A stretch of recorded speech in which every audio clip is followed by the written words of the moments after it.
What's going on, Nasty Nation? It's Nasty, and today's video is going to be the ultimate guide to playing support part 2. Although I've already put together guides for a good amount of support champions on my channel, I realize that there are still so many picks out there that I am yet to discuss.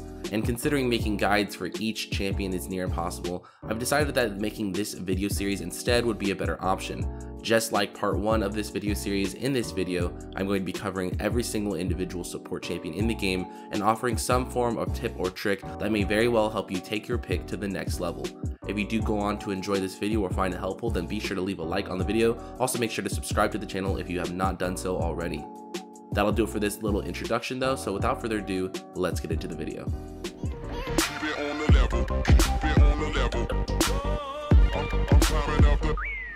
We're just going to go down the list alphabetically, so let's start off with Alistar. The tip that I'll offer for Alistar is to not use your auto attacks when you are in the middle of your E animation.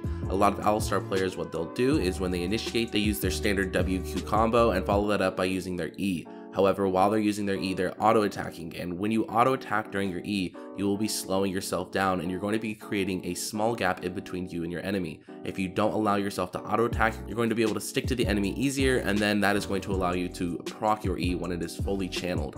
And after all, proccing your E when it is fully channeled and getting that stun is going to be a lot more effective than if you were to just auto-attack without the empowerment. Next up is Bard. My piece of advice for Bard is going to be to almost always build Twin Shadows at some point in the game. Twin Shadows is an item that isn't super common amongst support champions, but when it comes to playing Bard, this item is a must. The slow that Twin Shadows provides is going to make it significantly easier to lock champions down with your ultimate from a long distance away, and if you are able to hit an enemy with your R, that just sets you up for your Q, and that as a whole is going to allow you to make plays easier and carry the games easier. I kind of prefer it as like a third item, but at some point in your build, you should at least have Twin Shadows. Next up is Brand. So a very common combo for Brand when they are looking to land a stun. A lot of Brand players will use E first, then Q. This is standard and this is fine, but the problem with this is your E is a very short ranged ability, so you have to get pretty close in order to land a stun. If you are looking to go all in and risk everything in order to land a stun, instead you can use the RQ combo.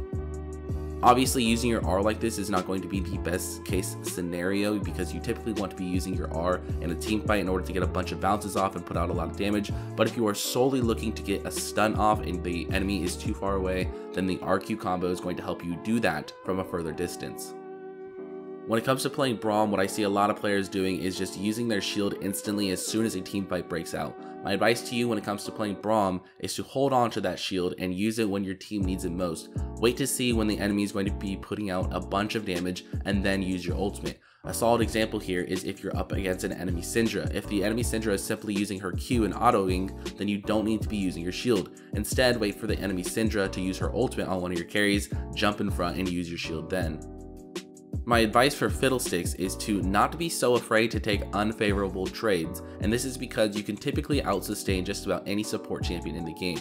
Now, take this with a grain of salt because you do not want to just go in and trade at all times, and I don't want you to take trades that are going to be heavily lost in your favor, but if there's a trade that you think you might have a little bit less HP than the enemy at the end of it, then that is perfectly fine because as I mentioned, you can sustain off of the minions, and that way you will eventually in the long run be able to come out on top. So again, don't be afraid to take a lot of trades on Fiddlesticks as long as you think you can go even or a little bit behind. A common mistake that I see a lot of Janna players is facing the exact same direction that they are going to use their tornado in. This is a dead giveaway, and more times than not, if you do this, the enemy is going to be able to just simply step to the side and they're never going to have any threat of getting hit by the tornado. So when it comes to putting your tornado down, make sure you point a different direction, walk in a different direction, and then point your tornado in the direction that you want it to actually go. This is going to throw them off completely and they will have no idea which direction the tornado is going. My advice for Karma is to only pick Karma if you have an aggro ADC. Karma received some nerfs last season that made her a lot less brain dead in a sense. They made it so that her shielding wasn't so strong, and instead if you want to win games as Karma, you have to play somewhat aggressive and you have to be able to poke down the enemies with your Q and have a strong lane phase, and you won't be able to do any of this if you don't have an aggro ADC with you. If your ally ADC locks in Jinx or Vayne, chances are that's not going to be the best game to pick Karma, so pick Karma wisely and only pick Karma when you have an aggro ADC on your side. The piece of advice that I'll offer for Leona is a pretty basic piece of advice that I'm sure a lot of people have already heard before, but I will mention it again just for those people who may not be aware of this mechanic. As Leona, you typically start Q, and with Q at level 1, you can actually clear wards. All you have to do is cancel your autos with your Q, so if you walk up to a ward at level 1, you auto it, then you Q, then you auto attack again. Leona is one of the only champions in the game that has this ability to clear vision at level 1, so you do want to be able to utilize it as much as possible. A big mistake that I see a lot of Lulu players making is using their ultimate solely for the purpose of getting that big knockup, and although the knockup can be nice, that is not what the ability is best used for. Instead, focus on using your R for the sake of survivability. You want to be able to have your ultimate available when your ADC is at a very low HP and in danger of dying. That's when you want to pop it, because that's going to give them a lot of extra stats and going to help them stay alive. Again, even though the knockup is nice and it does have its situations where you do want to go for the knockup, more times than not you want to focus on their survivability. My advice for Lux support is going to be to focus on poking with your E, not your Q. If you are continuously trying to poke with both your E and your Q, or just your Q, you are going to run out of mana, and on top of that, it is really important that you have your Q up for other situations. You want to be able to have your Q up for potential ganks, and you also want to have your Q up for potential peeling purposes. So again, make sure you're prioritizing poking with your E. You can mix in some auto attacks in there as well for extra poke, but for the most part, try to hang on for your Q for all-ins, ganks, or other situations.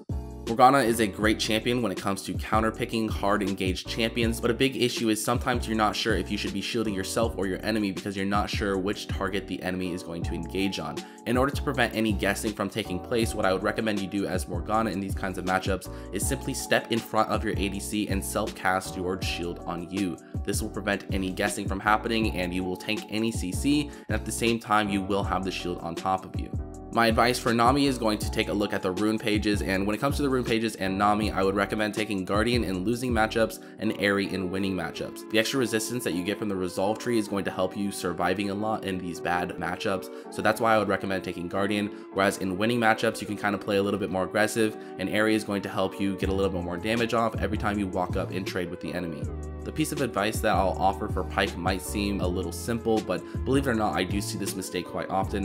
When it comes to Pyke, make sure that you are always using Q and then E, not E and then Q. I don't know why every Pyke ever that I happen to see in my games thinks that they should dash forward and then look for a hook. It's much better to hook first and then use your dash. That is going to be a longer CC chain, and then of course give you a better chance to kill the enemy.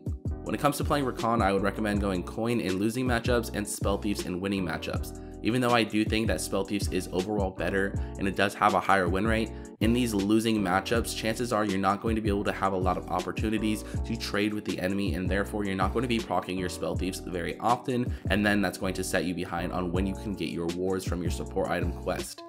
So again, take Coin in losing matchups and Spell Thieves in winning ones. When it comes to Sona, my advice is to just play this champion as much as possible. If you're watching this video a few months after I've uploaded it, then chances are this advice doesn't apply anymore, but at least at the moment, for those of you guys who watched my tier list video that I put out a few days ago, you guys are well aware that Sona is by far the strongest support in the game right now. She currently has a 54% win rate and is miles ahead of any other support champion in the game, so my advice is simply play this champion as much as possible and get your free LP while you can. When it comes to Soraka, my advice is going to be don't pick Soraka and just hope to get carried.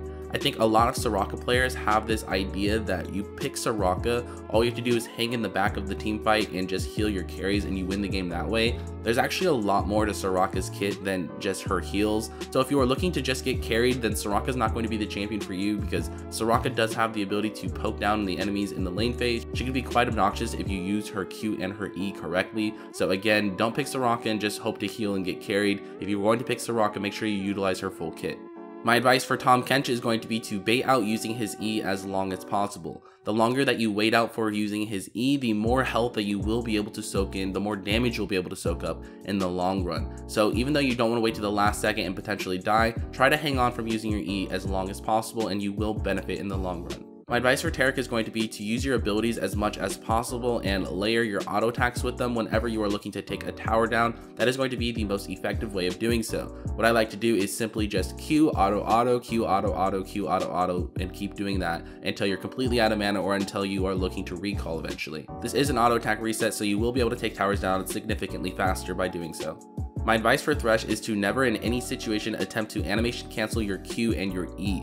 I've had a lot of players leaving comments on my YouTube videos suggesting that I use this animation cancel. By using your Q and then casting your E right after, apparently this makes it so that the hook comes out faster, and even though that's a cool interaction, it is going to be much more beneficial if you just use your Q regularly, land that ability, and then have your E to follow up as more CC afterwards. It is not worth wasting an entire ability just to get one ability to move faster.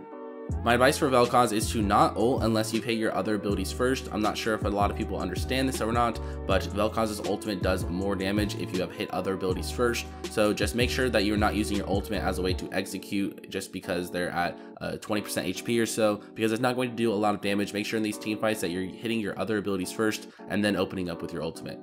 When it comes to playing Xerath support, even though you are the support, your job isn't necessarily so much to peel. As Xerath, you don't have a lot of peeling potential, so don't make that your main focus. Instead, play Xerath support the same way that you would play Xerath mid in team fights. Try to just focus on putting out as much damage as possible, and unfortunately, it will be up to your other teammates to peel for your carries. That is not your job though, so just focus on putting out as much damage as you can and positioning well and staying safe in team fights.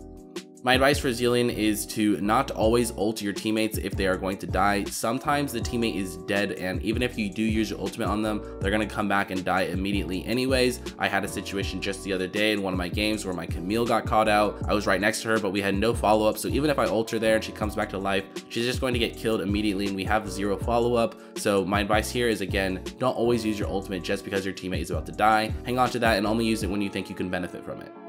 And finally, the last support on our list is going to be Zyra. My advice for Zyra is going to be very similar to what I said for Lux, and that is going to be to separate your abilities from poking and all-inning. So when it comes to playing Zyra, try to focus on poking with your Q and using your E for all-in. Don't use your E for poke, because just like Lux's Q, if you use this ability, you're going to be vulnerable to ganks. You won't be able to set up ganks, and you won't be able to peel efficiently. So again, focus on poking with your Q and hang on for your E for other situations. Alright then, ladies and gentlemen, that is going to wrap up this ultimate guide to playing support part 2. If you guys enjoyed this video, be sure to let me know down in the comment section below. Drop a like on the video and subscribe to the channel if you have not done so already. If I see that this video gets a lot of good feedback, then I will certainly do a part 3 to this video series. Anyways, I would just like to thank each and every one of you who did stick around to the very end of the video. Thank you guys so much for watching, and I'll see you guys next time. Peace.